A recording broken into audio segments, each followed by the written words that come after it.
seul et unique moyen actuel pour mettre un terme définitif à ce conflit régional. La position de la France incitera sans doute d'autres pays européens à se joindre au large consensus international qui se renforce régulièrement à l'image du soutien apporté récemment par la Slovénie, la Finlande et le Danemark à l'initiative marocaine d'autonomie.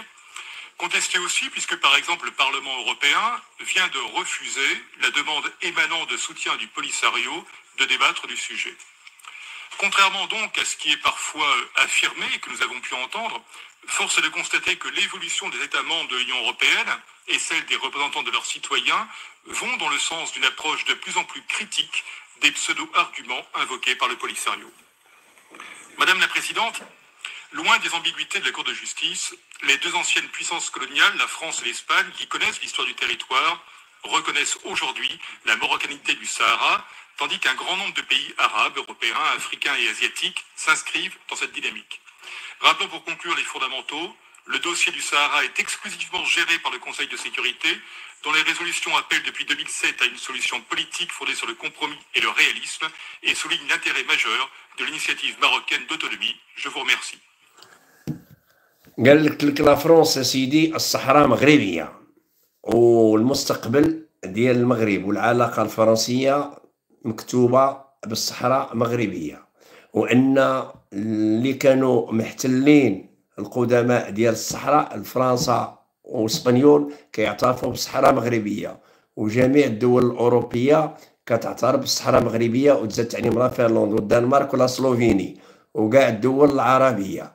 دونك ولا فرنسا اغابلي هو عضو دائم في الامم المتحده، اذا التصويت ديالو غادي ينهي الملف نهائيا. فهمتي؟ هذاك الشيء علاش ملك المغرب نصره الله قال لك ظهر الحق وزهق الباطل ان الباطل كان زهوقا.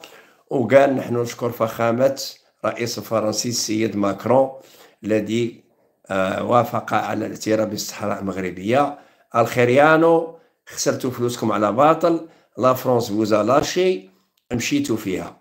دونك نعاود لكم لا فرنسا.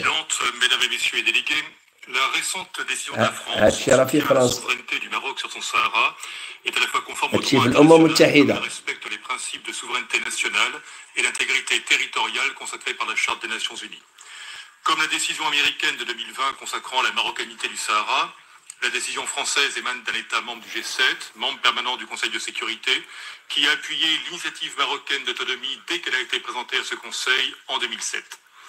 Avec cette prise de position sur ce qu'elle considère comme un enjeu de sécurité nationale pour le Maroc, la France franchit un pas historique, affirmant que le présent et l'avenir du Sahara s'inscrivent dans le cadre de la souveraineté marocaine.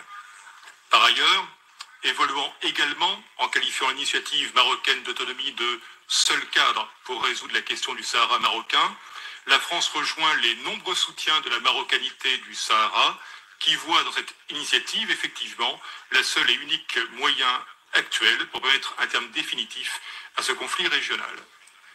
La position de la France incitera sans doute d'autres pays européens à se joindre au large consensus international qui se renforce régulièrement à l'image du soutien apporté récemment par la Slovénie, la Finlande et le Danemark à l'initiative marocaine d'autonomie.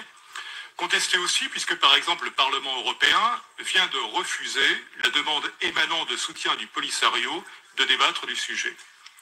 Contrairement donc à ce qui est parfois affirmé et que nous avons pu entendre, force est de constater que l'évolution des États membres de l'Union européenne et celle des représentants de leurs citoyens vont dans le sens d'une approche de plus en plus critique des pseudo-arguments invoqués par le Polisario.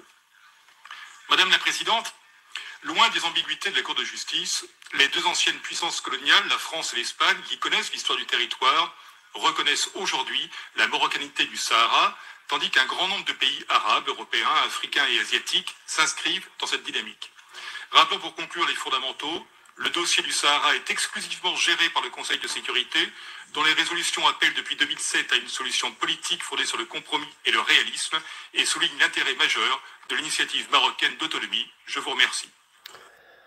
وقال لك ذكرك ان هذا الملف حتى واحد ما يتدخل فيه، لا الاتحاد الاوروبي ولا المحكمه الاوروبيه ولا الاتحاد الافريقي. il est exclusivement géré par les Nations Unies. D'accord. مكتوبه ديك